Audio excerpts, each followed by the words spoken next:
Good morning students. Welcome back to English tutorials. Children, yesterday we discussed about the very first chapter of your English grammar, that is the sentence, in which we had discussed about the definition of sentence and the type of sentences. We have four type of sentences: declarative, exclamatory, imperative and interrogative. Today it's time to study about the parts of a sentence. Children, basically a sentence is divided into two parts: subject and predicate. Subject and predicate. Subject is the doer of an action. Whosoever teaches us, he is a teacher. Whosoever examines, he or she is an examiner. Whosoever drives, he or she is a driver.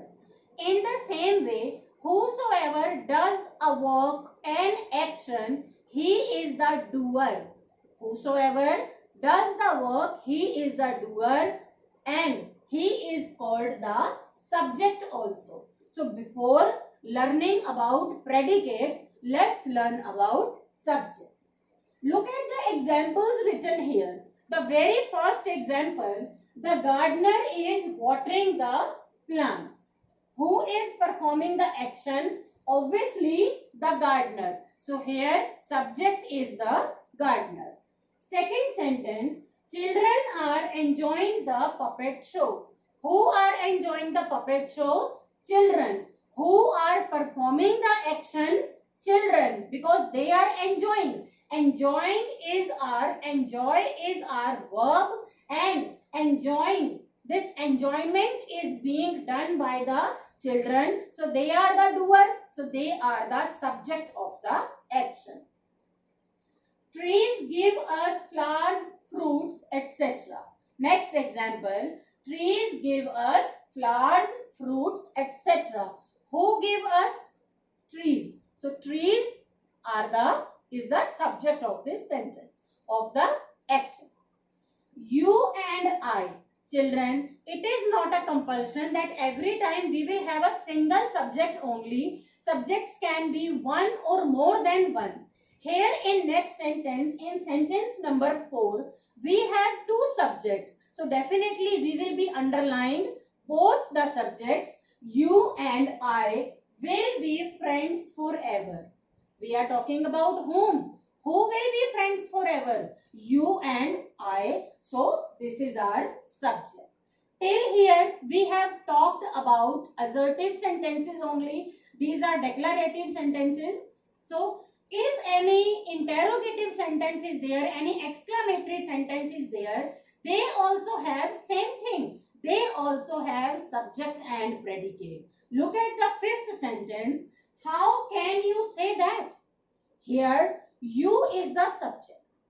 You is the subject. Obviously, it's an interrogative sentence because question mark is there. So, question mark indicates interrogation. Moreover, helping verb is there before the subject. So, here, you is the subject. Why have I written this sentence? Just to tell you that there is no compulsion that subject will be in the beginning of the sentence only, or the subject will be in assertive or declarative sentences also. So this is all about subject. Now we need to learn about predicates.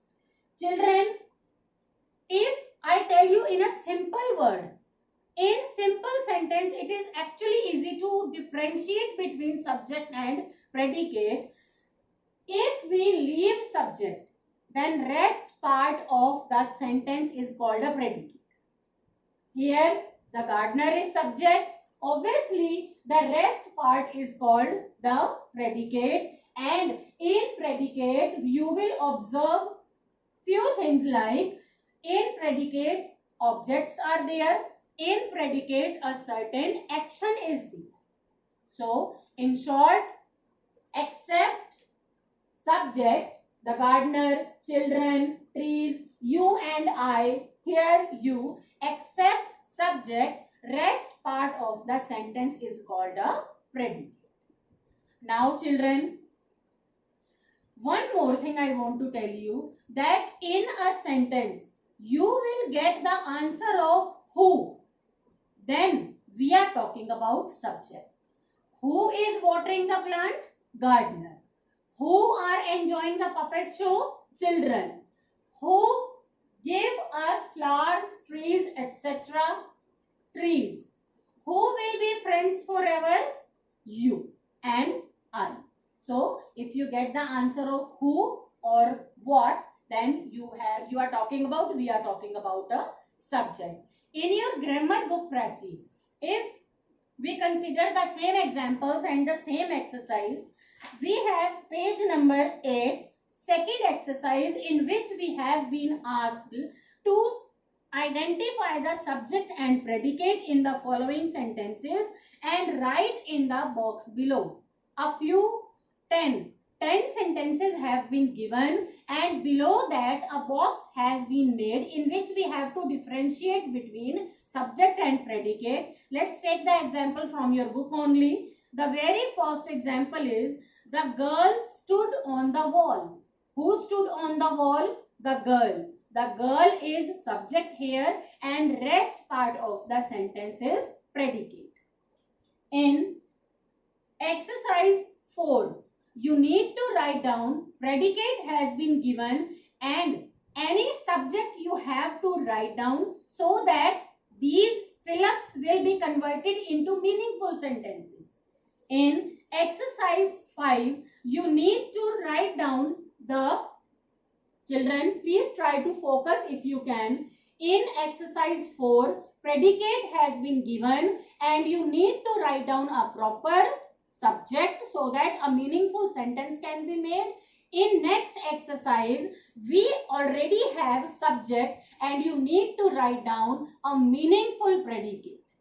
So I hope, children, this session is useful and you have understood the parts of sentences that are subject and predicate. Now complete your chapter 1, and for any doubt or any query, we will come together, we'll come across each other in Zoom meeting.